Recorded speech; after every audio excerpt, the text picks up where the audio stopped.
12 vite nga pavarësia e Kosovës e fituar me gjak, kur shpresoi që ky vend do të ishte pjesë integrale e strukturave ndërkombëtare, ende mbi qiellin e saj venitet kërcënimi për copëzimin e territorit dhe cënimin e sovranitetit.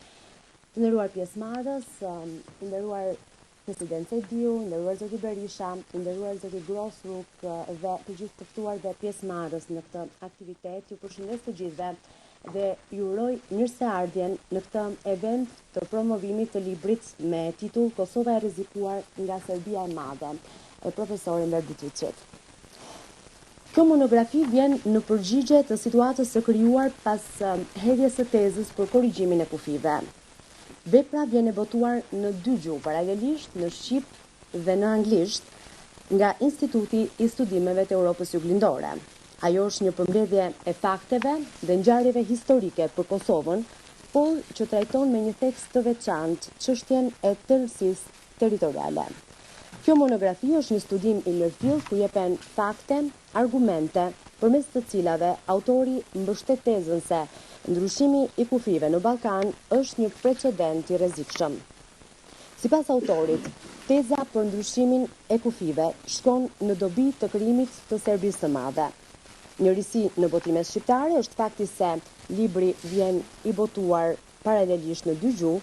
Botimi në gjuhën angleze, sipas autorit Bytyçi, ndihmon qendrat e vendimmarrjes ndërkombëtare që të kuptojnë që paqja dhe siguria në Ballkan varet nga stabiliteti në Kosovë dhe në vendet e tjera të rajonit.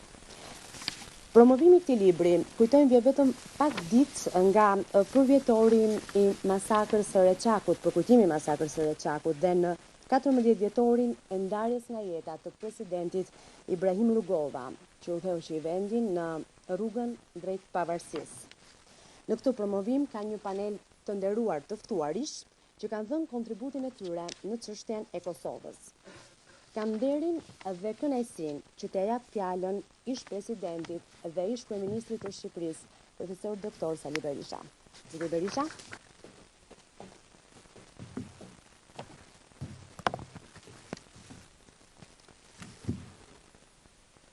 I dashur zoti president Sejdiu, miku im i çmuar dhe i gjitha kohërave Grosruk, Wolfgang Grosruk, miq austriak, miq e ftuar i dashur zoti Ender Bytyçi. E çuzoj këtë rast për të shprehur mirënjohjen më thellë ndaj përkushtimit të jashtëzakonshëm të autorit të Ender Bytyçit, profesorit, akademikut, historianit, publicistit, në një periudhë kritike që kalon kombi dhe rajoni.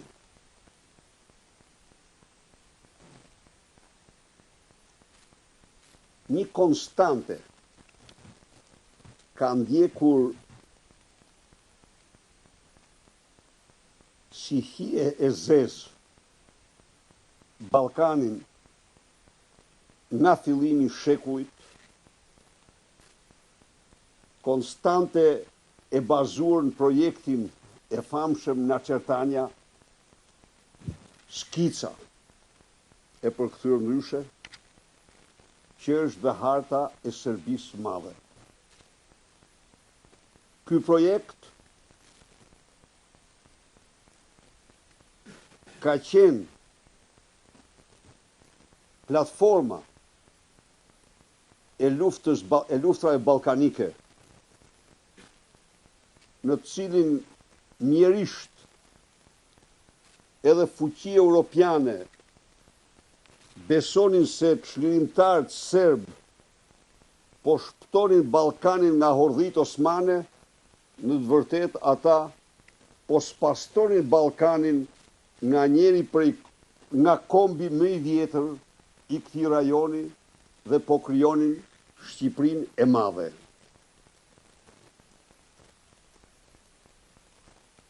Me të njëjtën frymë, të njëjtën motiv, krijuan mbretërinë serbo-kroato-slovene, duke besuar verbrisht fuqi të mëdha se hegemonia serbe është rruga kryesore e stabilizimit të rebelëve të Ballkanit.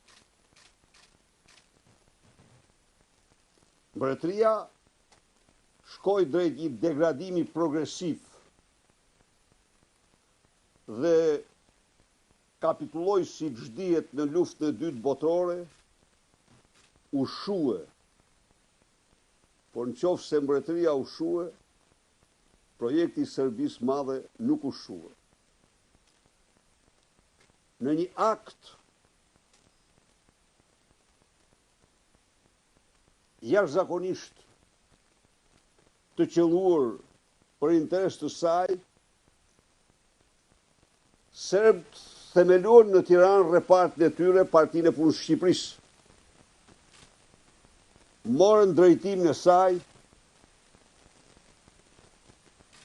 krijuan njësitë partizane duke të shfrytzuar vullnetin e shqiptarëve për të luftuar kundër pushtuesve dhe për liri, i udhëheqën ato, e shtruan luftën një luftë vllavrase në moment kur ajo mund të shndrohej në një luftë kundër pushtuesve dhe për bashkimin e kombit. Dhe tani,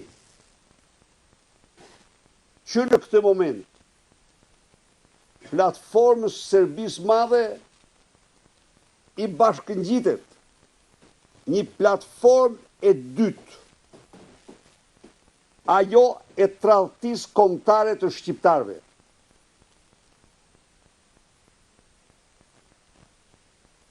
Miqtë e mi,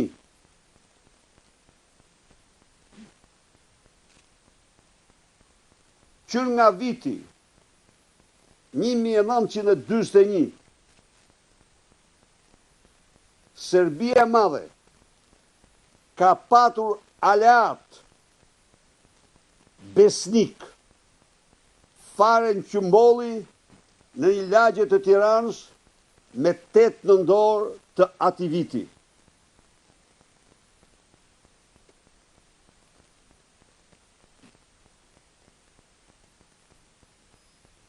Në vitin 1946, për të mos bërë historinë se ata e kanë, historianët e bëjnë më mirë se unë shumë, në mbledhje të byros politike, me 8 janar, Enver Hoxha propozon zyrtarisht që Partia Komuniste e Shqipërisë të bashkohet në federat me Partinë Komuniste të Jugosllavisë dhe shoku Josif Broz Tito të zgjidhet sekretari i parë i Partisë Komuniste të Shqipërisë. Dhe e thot haptas në kuadrin e bashkimit të Shqipërisë me Jugosllavinë. Të njëjtën gjë i konfirmon në letrën e tij diktatori tradhtar që i dërgon Josif Stalinit në 49-ën, por për hir vërtetës, të njëjtën gjë justifikon dhe pohon dhe tek titistët në 82-shin. Mirë bëm, thot, sepse Stalinit i thot, për arsye sigurie Kosovën e lam me Jugosllavinë, kurse gjatë gjithë të tjerat bëshin që Shqipëria të bashkohej në kuadrin e rubrikës 7 me Jugosllavinë. Sot, ajo që shohim ne, është tradhtia e dytë e madhe kombëtare e Tiranës, zyrtare ndaj Kosovës. Kemi të bëjmë me tradhtinë e dytë të madhe. Në botë, lufta e ftohtë fal Ronald Reagan dhe Mikhail Gorbachev mori fund aty nga vitet 1980, fundi viteve 1980, mori fund dhe u sankcionua ajo.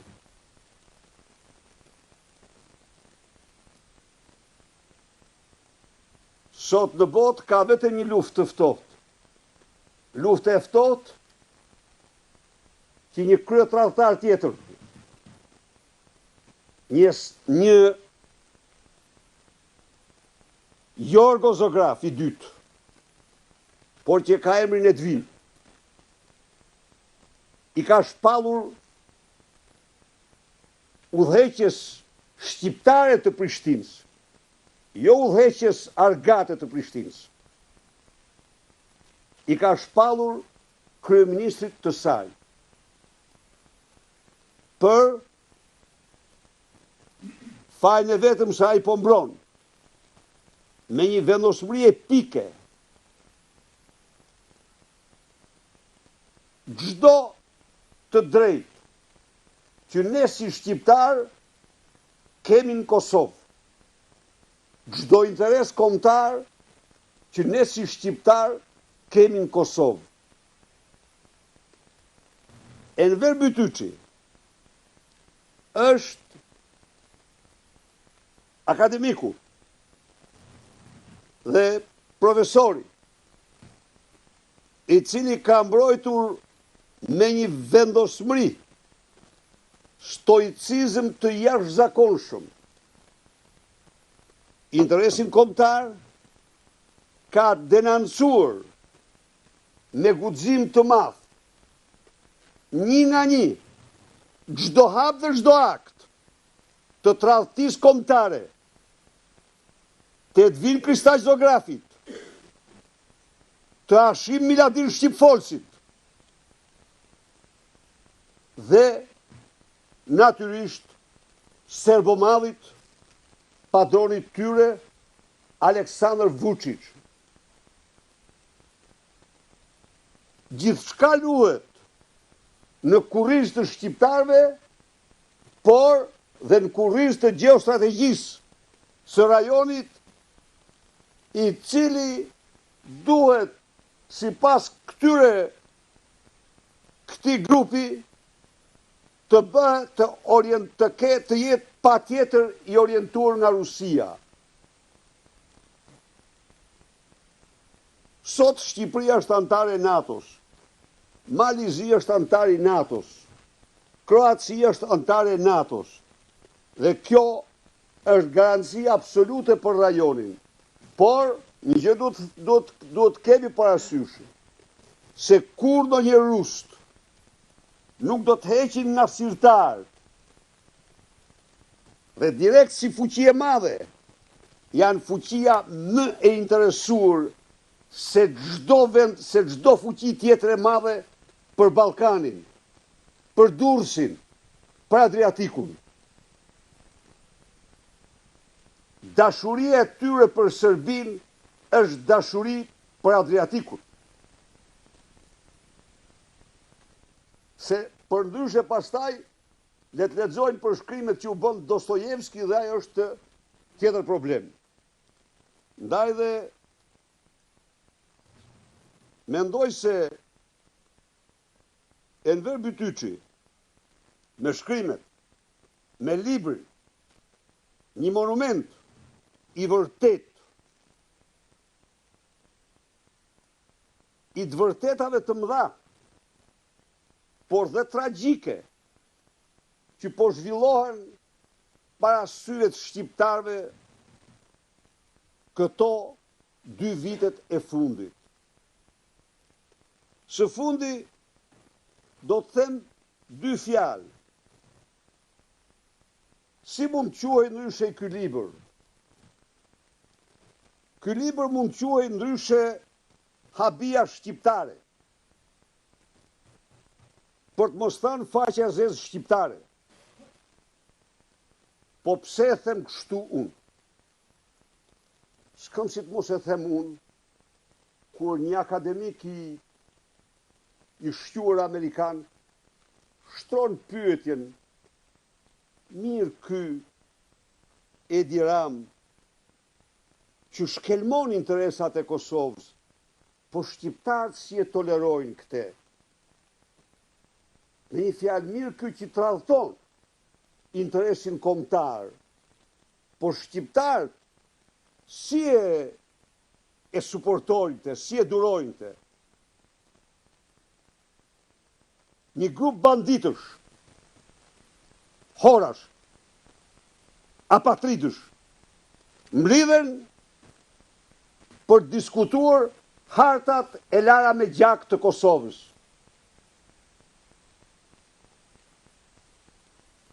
Mblidhen për të varrosur dhe të zhvarrosur Isa buletinin.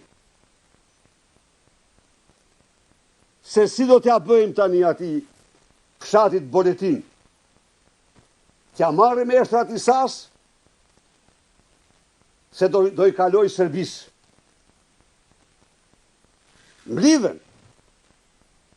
Mblidhen me projekt tjetër mirë Schengenin që është një akt i mirëfillt, anti-shqiptar, vasalizimit të Shqipërisë dhe një thik mas shpine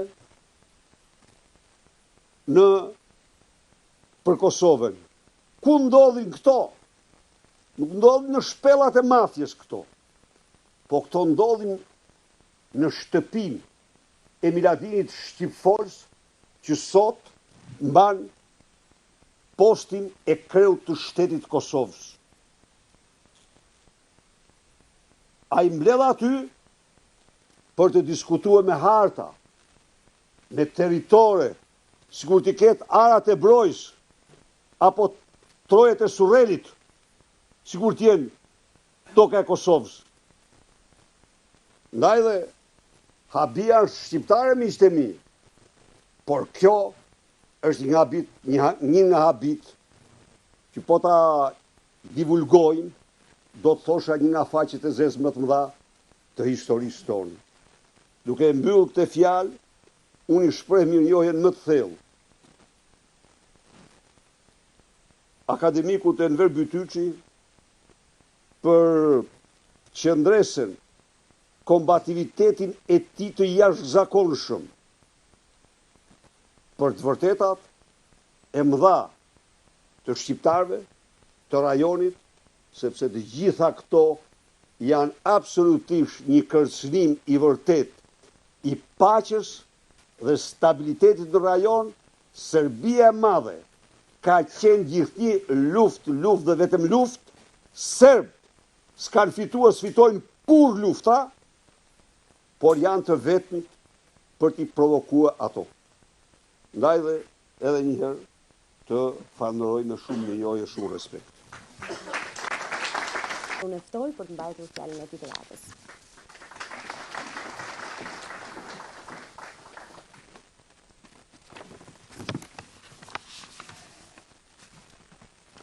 Zoti President dhe Kryeministri Berisha, miku jon Grossruk, profesor Bytyçi, të pranishëm tjerë që jeni prezent në këtë promovim të një libri jashtëzakonisht interesant, Kosova e rrezikuar nga Serbia e Madhe, autorit Enver Bytyçi. Jemi mbledhur sot këtu në një moment veçantë dhe për një arsye po kështu të veçantë në përurimin e librit Kosova e rrezikuar nga Serbia e Madhe. Në gjitha fazat e bërjes së shtetit Kosovës isha pjesë e proceseve, flas për pjesën finale. Ishin këto procese jo të lehta, por me peshë jashtëzakonshme për shoqërinë dhe vendin tonë, dhe më shumë se kaq ishin të rëndësishëm për veten dhe për vetë vërtetën dhe të drejtën. Kosova dhe qytetarët e saj ishin në shënjesë të Serbisë dhe planeve saj për soptimin dhe pastrimin e tij. Këto plane s'pushuan asnjëherë dhe asnjë rrethan, ani pse kohrat ndrohen, vetëm mjetet ndryshuan. Përpjekjet e tilla dhe të kësaj natyre me mjeshtrinë prej analisti Bytyçi i sjell para nesh. Përfshirë këtu edhe kohët e fundit që nga shpallja e pavarësisë së këndej, madje ai me gjuhën analistit sjell dhe të studiuesit shumë fakte prej të cilave s'mund dhe s'duhet heshtë. Duhet them atë që presidenti Berisha e potencoi më herë. Historikun e ides është jo vetëm tek nasjortani, është edhe shumë e hershme. Është e kohës kur Rusia si fuqi e lindjes kishte dashur që të ndaj globin në dy pjesë. Para krizës lindore të 876-78, edhe 100 vjet më herë. Prej asaj që quhet paqe kyçy Kanagjis. Prej asaj kur ishte marrëveshja në mundjen e saj që i bën Turqisë në betejat e filluara dhe thënien në një çast apo orientimin e saj se pjesa e perëndimit apo Europa perëndimore s'ka çka përzihet në punën tonë. Për të ecë pastaj në fazat e tjera tepër gjallisht, posaçërisht me traktatin e Bukureshtit të vitit 1812, një traktat që bëhet edhe për çështjen e Serbisë pas asaj që cilësoi si kryengritja e parë serbe. Betoj që me të drejtë dhe në mënyrë të natyrshme shfaq shqetësimin ka shi tendencave të tilla. Shqetësim ky i njëjtë me qytetarët e Kosovës dhe me gjithë ata që pandalshëm punuan në drejtim të stopimit të një plani të tillë. Me shumë të drejtë menduam dhe besuam se planet e tilla morën përgjigjen e duhur në 17 shkurtin e 2008, porse vitet e fundit dëshmuan të kundërtën.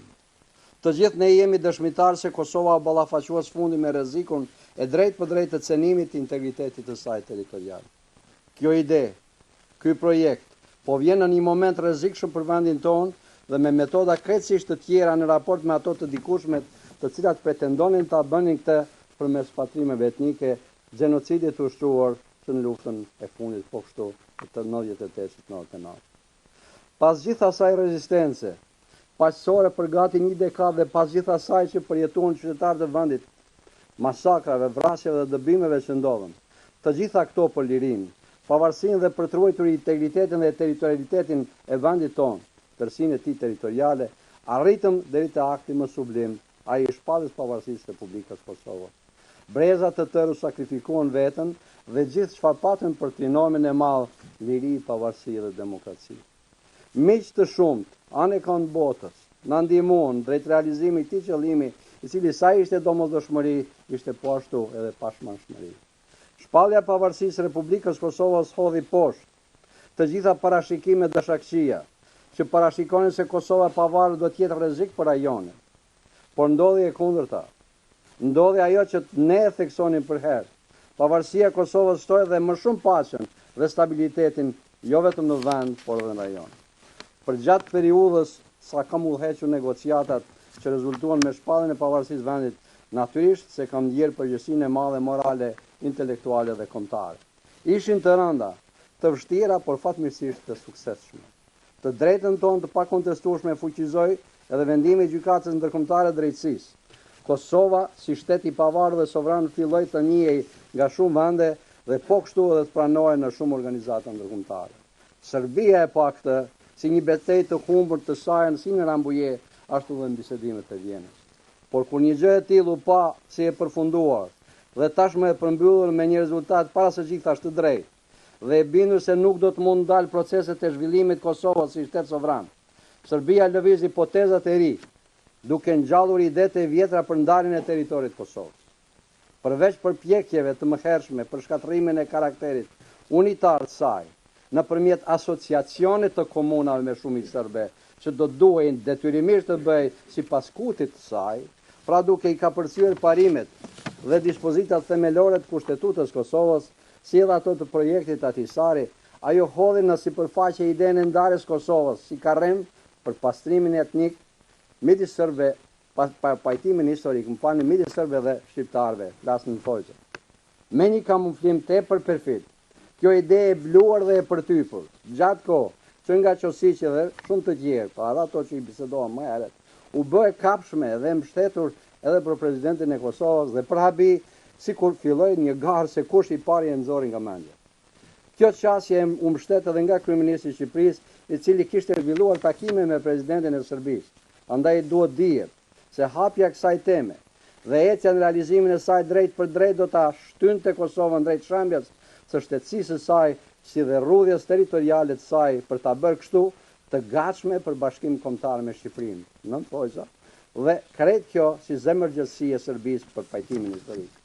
Nga përvoja ime, për sa kohë isha në funksion e Presidentit Republikës Kosovës, Serbia kishte vazhduar me përpjekjet parreshtura për kompromitimin e rezultateve të arritura të Kosovës dhe të mbështetësve të saj.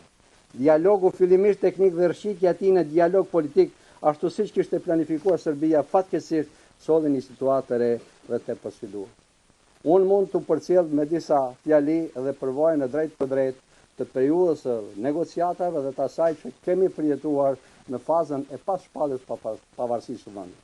Ishin këto 2-3 fakte të tepër të rëndësishme, siç ishte vetë shpallja e pavarësisë së Kosovës, çështja e hedhjes së Kosovës në bankën e zezë dhe vendimi apo mendimi i gjykatës ndërkombëtare drejtësisë se nuk është në kundërshtim me drejtën ndërkombëtare ky vendim i institucioneve të Kosovës, dhe së treti rezoluta e shtatorit të vitit 2010, e cila praktikisht mund të jetë një nga elementet e trajtuara apo të keq përdorura nga Serbia në gjithë ecjen e saj të deri tashme me këto tendenca të fundit që ajo i ka nisur.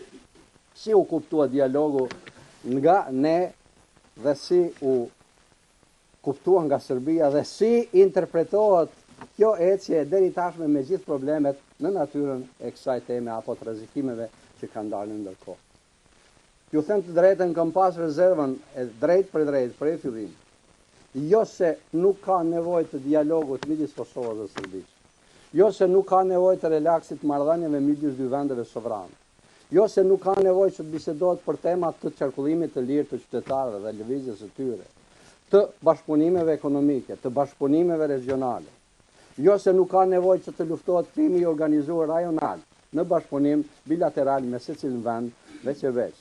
Por se kjo të interpretohet si një diçka që nuk është mbyllur çështja e Kosovës, kjo ka qenë kryefjala apo orientimi themelor që Serbia e ka qitë në Asamblenë e Përgjithshme të Kombeve të Bashkuara dhe pastaj e ka interpretuar vazhdimisht tek vendet e caktuara për të pasur rrjedhat bukur shumë problematike që i kemi pas të fazës së fundit.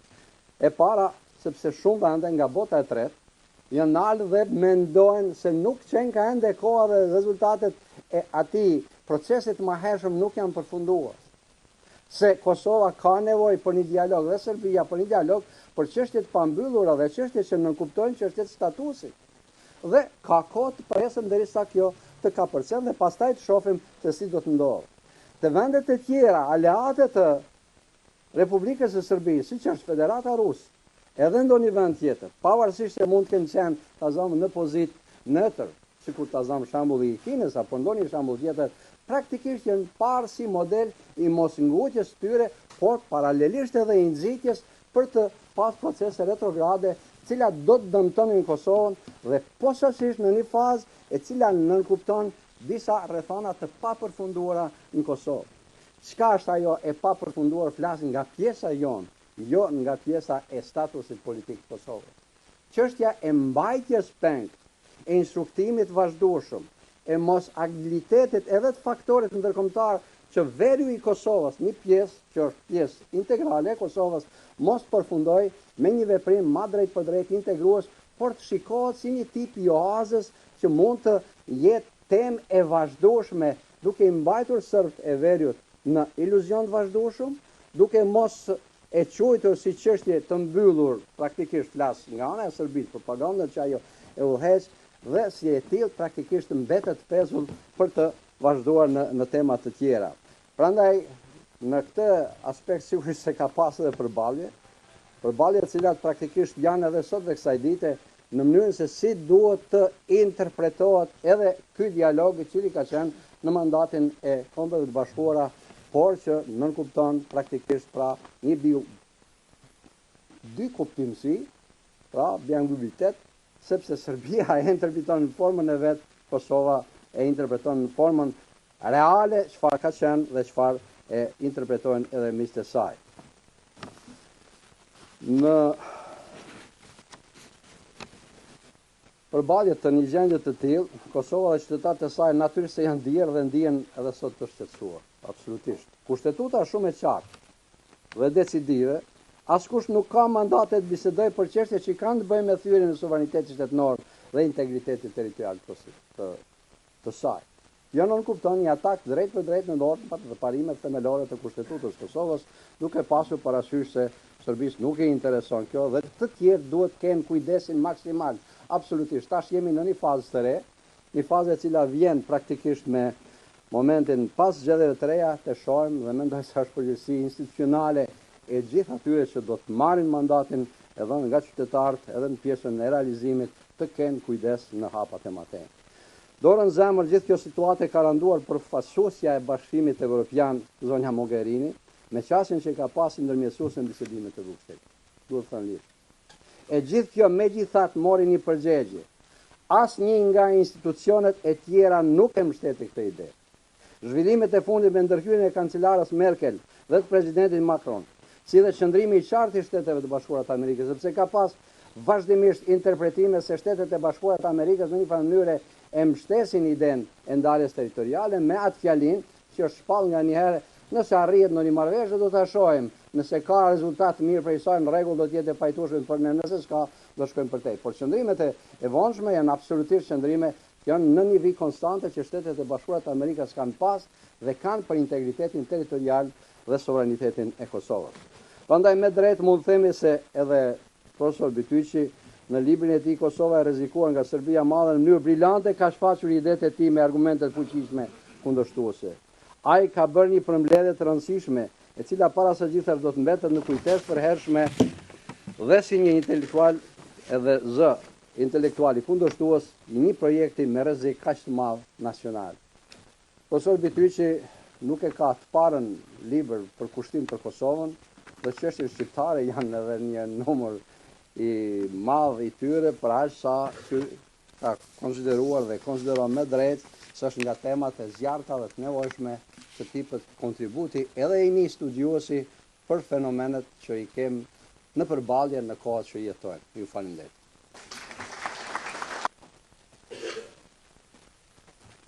I will speak very short. Dear professor and friend Enver Bytyqi. Okay. Dear friend and President Sali Berisha, dear friend and President Mr. Seydiu, Professor Seydiu, dear audiences, I'm very happy and proud to be here today at the presentation of the book of my friend Enver Bytyqi. You will translate? Okay.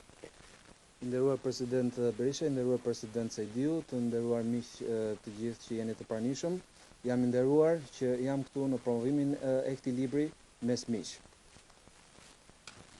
I'm very happy to be here with my friends from Austria and also with the Council of Honor of Austria from Škoda, Čača Ličesa. We are here to install a volunteer firefighting system in Albania, and we are working very hard. And I hope we are successful. And I will also greet my friends from Austria in the second row. Jam gjithashtu edhe me miqtë e mi austriak, gjithashtu edhe me konsullin e nderit të Austrisë nga Shkodra dhe jemi këtu bashkë me miqtë nga Austria për të punuar në lidhje me një projekt dhe shpresojmë që do të bëjmë gjithashtu edhe një punë të mirë. My first visit was 25 years ago. Mr. Berisha was president 1995. Gens Polo, the minister, was the head of the office of the presidential office, and since this time we are very close friends. I've had the opportunity to be in Albania more than 60 times since. Vizita ime e parë ka qenë në vitin 1995, ku kam njohur presidentin Berisha, gjithashtu mbaj mend edhe sekretarin e presidencës zotin Polo në atë kohë, dhe që për atëherë nuk e kam shkëputur asnjëherë vëmendjen time ndaj Shqipërisë dhe kam qenë prezent këtu për më shumë se 60 vizita. And I have seen and observed also the extraordinary development to a modern state of Albania, but everybody knows it's not the end. It's acting work, and we all are interested that Albania will become member in the European Union, and all the other Balkan states or the South Europe states. European Union is not the best organization, but there is no better one now, and so I think must be our aim, our target, that also Albania and the other countries will become member, and then I hope and I'm convinced a lot of problems, a lot of with the borders and with the neighbors can be solved. The best example is Austria with Italia. When Austria became member in the European Union, the problems with Italia concerning South Tyrol were solved, and we don't have any problems with Albania, and that's my big hope that it also could happen in Albania. Unë shpresoj që Shqipëria gjithashtu dhe vendet e tjera të Ballkanit perëndimor do të jenë pjesë e BE-s. Sigurisht BE-ja nuk është organizata më e mirë, po më e mirë nuk gjendet. Ndaj dhe shpresoj që duke parë edhe modernizimin e Shqipërisë, ku kam qenë vetë dëshmitar, të kemi mundësinë që edhe problemet e ndryshme në lidhje me territorin dhe me kufirin të gjejnë zgjidhje. Ashtu si kundër dhe ne si Austri e kemi zgjidhur problemin ton me Italinë për sa i përket krajinës së Tirolit të Jugut. Dhe shpresoj që kjo lloj zgjidhje dhe kjo lloj mënyre do të jetë më e mira e mundshme për të gjithë. So now back to the book of my friend Professor Petrucci. I've had the opportunity only to make a short overview, but I know him personally. We are very close friends, and I'm convinced, and I know what Mr. Professor Petrucci makes is best quality and best research and objective, and so I hope you have a lot, not with your book, there's a success, that a lot of people will read your book and to change their opinion in some things. Megjithatë, t'i kthehemi librit të profesorit dhe mikut tim Enver Betyçi, që kam kohë që e njoh dhe shpresoj që shumë njerëz të fillojnë ta lexojnë librin, ta ndjekin me objektivitet dhe të kenë mundësi që të fillojnë të analizojnë dhe të ndryshojnë mendsinë e tyre për një çështje të tillë. So, I wish you a pleasant presentation, and my heart is not only beating for me, my heart is also beating for Albania, and I wish Albania a good and the best development together with Kosovo and the other region, a peaceful future.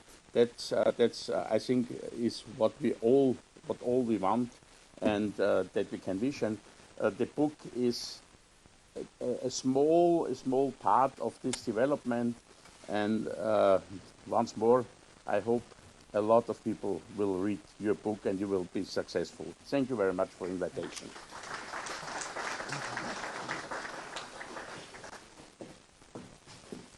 Faleminderit zoti Grosruk.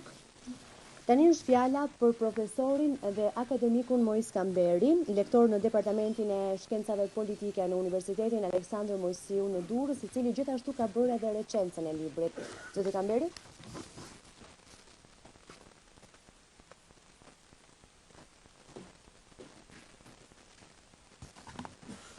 Të nderuar president, Sedjure Berisha, Grosruk, të nderuar Enver, të nderuar pjesëmarrës. Do mundohem të jem koncis në ato që profesor Betyçi ka sjellë në monografinë e tij Kosova e rrezikuar nga Serbia. Në zhvillimet historike prej kohësh është e njohur teza e historianëve serbë se shqiptarët nuk kanë fantazisht të formuese, ndaj nuk merren vesh me njëri tjetrin. Qëllimi politik i kësaj teze dihet.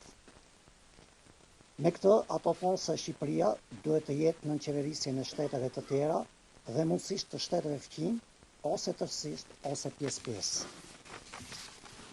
Por në këto 500-600 vjet, në momente kyçe të historisë, shqiptarët kanë treguar fantazinë e shtetformimit, ndonjëherë më të ndezur se fantazia e fqinjve. Shqiptarët u bashkuan bën lidhjen shqiptare të Prizrenit në vitet 1878-1881. Nën flamurin e Ismail Qemalit, ngritën qeverinë e Vlorës më 1912. Nën flamurin e luftës antifashiste dhe bën konferencën e Pezës dhe çliruan Shqipërinë nga nazifashizmi. Megjithatë, shqiptarët ende nuk e kanë zgjidhur çështjen e madhe kombëtare. gjysma e Shqipërisë është jashtë kufive shtetërore. Për lirinë e kësaj pjese dhe në përgjithësi për taktikën dhe strategjinë e bashkimit të popullit shqiptar, lindën shumë probleme, të cilat në mos të çojnë në grindje të shpinen në polemika të mpreta e të ashpra. Pikërisht, trajtimi i këtyre problemeve janë në vazhdimsinë e botimeve të profesor Bytyçit, si shqiptarët, serbët dhe grekët, e drejta e vetëvendosjes, rasti i Kosovës, rikthimi i martiratisarit, Ibrahim Rugova, filozofia politike dhe nacionale, diplomacia i punuese e NATO-s në Kosovë dhe deri tek kjo që promovojmë sot, Kosova e rrezikuar nga Serbia. Tregon qartë se autori sjell zhvillimet aktuale në Kosovë me një filozofi të re prezantimi në lidhje me qëndrimet, opinionet, analizat e bisedimeve e përfaqësuesve të ndryshëm dhe të rrezikut që mund të sjellin ata ndaj Kosovës, sigurisë e stabilitetit në rajon, nga përhapja e panslavizmit dhe pretendimeve të tyre territoriale.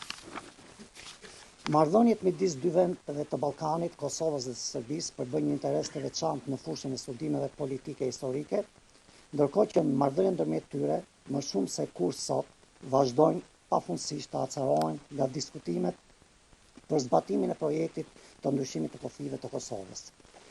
Autori i studimit Kosova e rrezikuar nga Serbia, me shumë guxim, duke qenë njohës shumë i mirë i së drejtës ndërkombëtare, me përsipër përgjegjësinë e gjykimit dhe vërejtjeve të drejta ndaj çdo akti që është nënshkruar apo do nënshkruhet dhe që rrezikon seriozisht kufit e Kosovës. Duke gjykuar dhe kritikuar me guxim qëndrimet apo këndvështrimet e ndryshme të klasës politike kosovare, shqiptare, serbe e evropiane, autori na sjell një analizë shkencore e politike historike me argumente kundër argumenta të shumta dhe qëndrimet të tija personale të ndryshme me nënshkruesit dhe rrezikun serb për Kosovën dhe rajonin. Autori ka dyshime të mëdha rreth bisedimeve të palëve dhe pikpyetje ndaj qëndrimeve të përfaqësuesve të delegacioneve që mund të sjellin zgjidhje të rrezikshme për Kosovën, rajonin dhe më gjërë.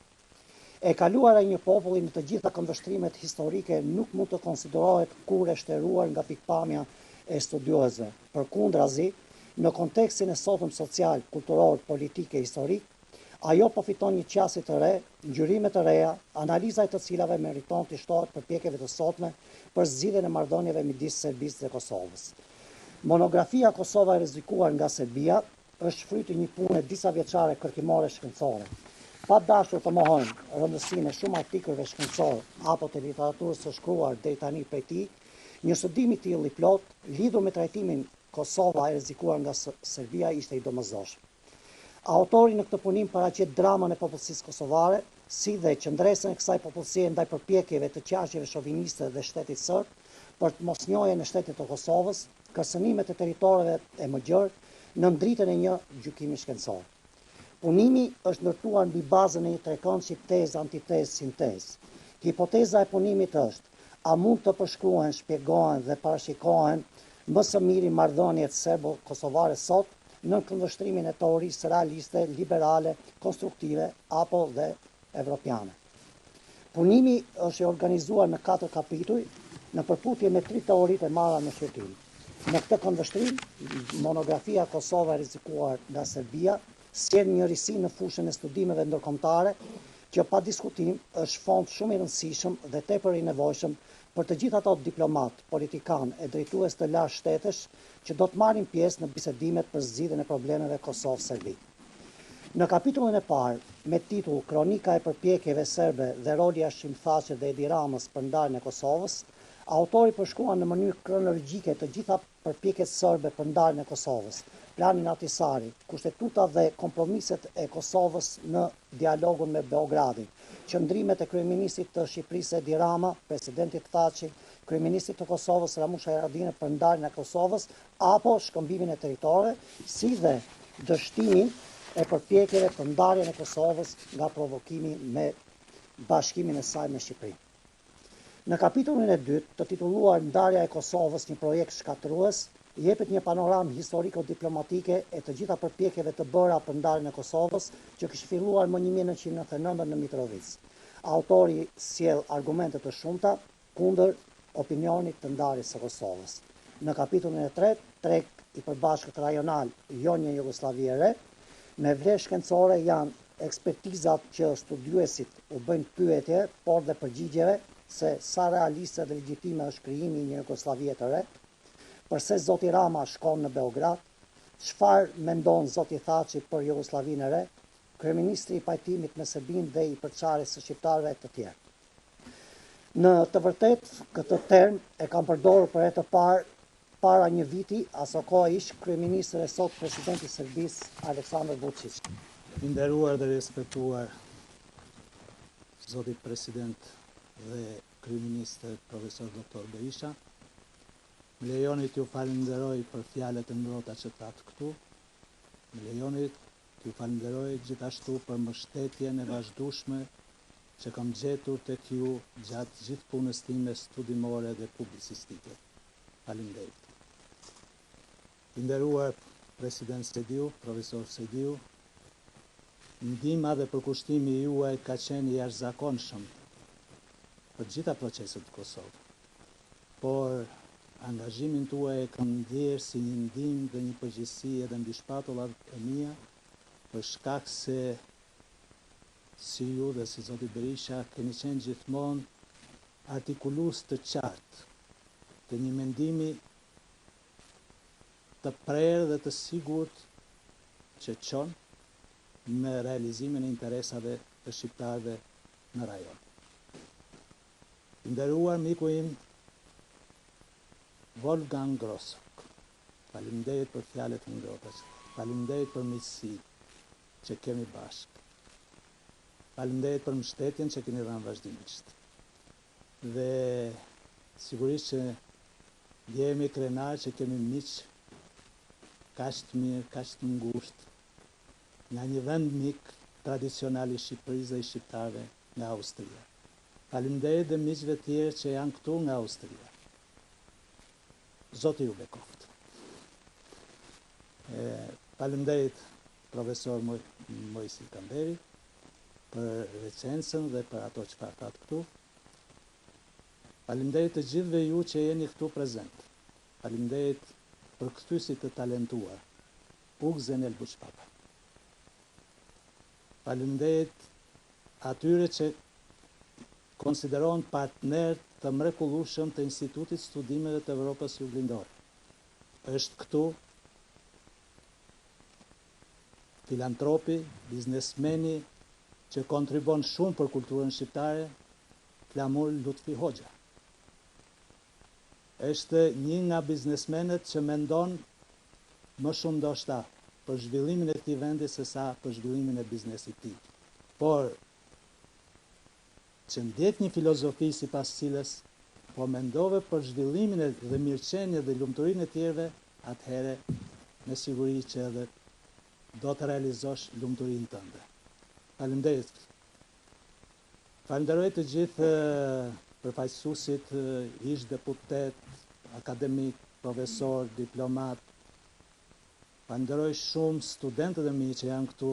Faleminderit shumë, keni sakrifikuar, keni ardhur nga Durrësi. Faleminderit medias që janë këtu. Faleminderit mediave që janë këtu. Unë besoj dhe shpresoj që idetë që shprehen në këtë libër nëpërmjet medias do të kenë një impakt shumë pozitiv, që ato objektiva, ato shpresa që kemi, ato qëllime që ne realizojmë së bashku të bëhen realitet. Nuk do të zgjatëm shumë, por do të nis të fjalë me një. Këtu është miku im, ish ambasadori i Shqipërisë në Ankara në vitet 90, diplomati me emër Skënder Shkupi. Ambasadori Shkupi ka shkruar në vitin 2000 një analizë në revistën që unë botoj atëherë Koha, dhe për herë të parë ka dhënë një detaj interesant. Në vitin 1992, në korrik të vitit 1992, presidenti i Shqipërisë, zoti Berisha, ndodhet në Stamboll për në një summit të iniciativës së detit të zi. Në atë kohë, kryeministri i Greqisë, Konstantin Mitsotakisi, i kërkon takim presidentit të Shqipërisë dhe takimi zhvillohet në sy të 4 personave. Kryeministrit grek, presidentit shqiptar dhe 2 ambasadorëve përkatës në Ankara. Mbas një bisede të gjatë, ku Mitsotakis shpreh gatishmërinë e tij për të investuar në Shqipëri, në infrastrukturë, në ndërtimin e rikëmbjen e ekonomisë, ku do shpenzoheshin miliarda dollar dhe do investoheshin nga Greqia, dhe mbas entuziazmit të këtij premtimi të kryeministrit grek, vjen edhe kërkesa e fundit e Mitsotakis. Të gjitha këto do të realizojnë me Shqipërinë nëse ju hiqni dorë nga Kosova. Bëhet fjalë për korrikun e vitit 1992. Sipas shkrimit që ka bërë zoti Shkupi, presidenti Berisha i përgjigjes kësaj. Zoti Mitsotakis, faleminderit për gjitha ato që thatë, por ne nuk jemi palë. Për shkak të vokacionit të përbashkët, ne mbajmë anë. Por në Kosovë ne nuk jemi palë dhe nuk mund të bëhemi palë. Keni dëgjuar vetëm njërën anë, Miloševićin, është mirë të dëgjoni dhe palën tjetër, Ibrahim Rugov. Kjo përgjigje diplomatike e president Berisha në atë kohë shprehte qëndrimin institucional të Shqipërisë sa i përket raporteve të Shqipërisë me Kosovën. Pra, politika e të mos qenit paternalist, politika e mos ndërhyrjes në vullnetin e shqiptarëve ka qenë një politikë e vazhdueshme e shtetit shqiptar derisa në pushtet erdhën Rilinasit. Rilinasit erdhën në pushtet me bekimin e Boris Tadićit. Përpasoj ndryshoi dhe politika, boshti politik, boshti diplomacisë shqiptare. Sot, më falni, fillimisht kryeministri i Shqipërisë u bë palë për të përfaqësuar Kosovën në raportin me Serbinë. Sot, mbas 6 vitesh, ka përfunduar palë e Serbisë kundër Kosovës.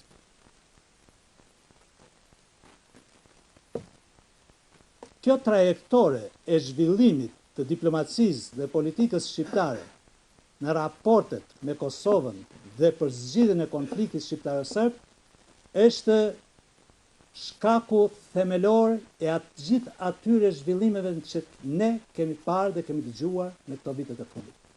Fillimisht me Jugosllavinë e re në vitin 2016, pastaj me ndryshimin e kufive dhe ndarjen e Kosovës gjatë vitit, sidomos gjatë vitit 2018-2019, dhe tani me një marifet të ri me mini Schengenin ballkanik.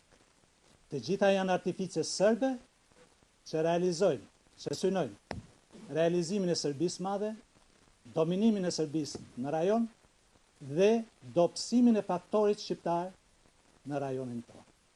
Të gjitha këto pasqyrohen imtësisht në libër. Prandaj dhe shpreh admirimin tim më të madh për ju që keni ardhur këtu, për interesimin tuaj, dhe ju siguroj që në këtë fushë do të punoj me një angazhim shumë të madh.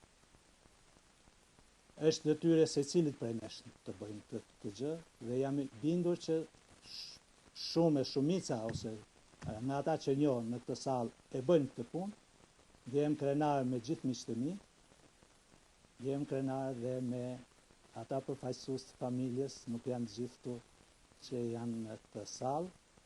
Faleminderit shumë, respekt për të gjithë dhe kalofshi një ditë.